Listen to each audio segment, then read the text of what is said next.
about it. I Nope. see 2 cameras. Is there a Nope. street cleaner out there? Yes.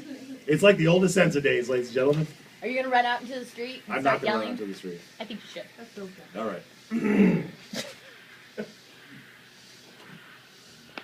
February 28th, 2010. A date which will live in infamy. We should have seen it coming when our boys in blue were beaten before the eyes of the whole world at the game of ice hockey. We all wept when Americans were forced to stand beneath that maple leaf, made to listen to someone else's national anthem for a change, something less arrhythmic than ours.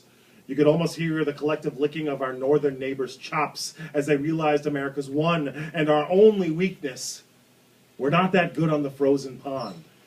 So on that day, a cabal of generals within the Canadian Armed Forces hatched a plan, and using an eco-friendly, green technology, First Nations doomsday device, they would erode our long-standing line of defense against Great White Northern aggression. And they reversed our precious, precious global warming. A new age of ice was upon us.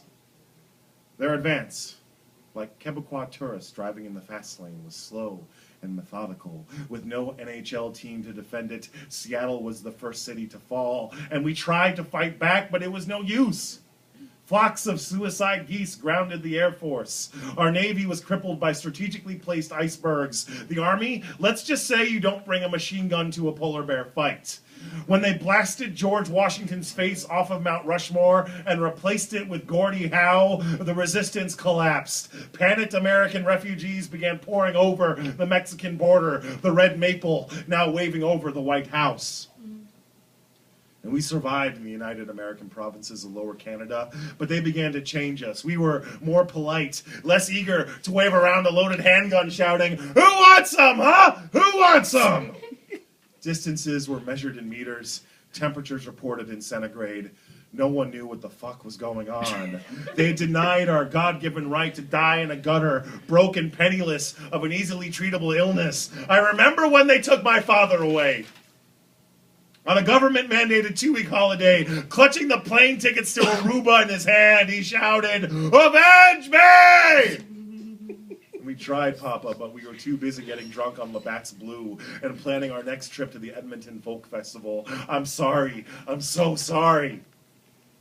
And now, due to the Canadian Charter of Rights and Freedoms, I must begin this poem over in French. Nous devrons la avoir revenir. Quand nos garçons de la bleu d'Artabatus avant les yeux demandent... No!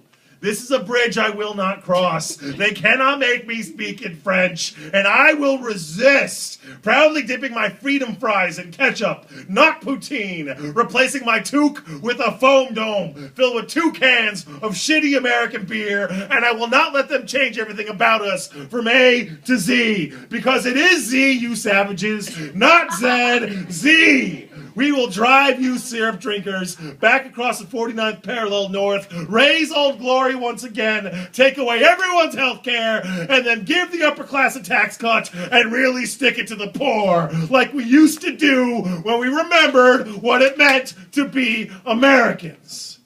So let me say it so you can understand it, oh Canada. Je n'ai pas encore commencé à combattre. I have not yet begun to fight.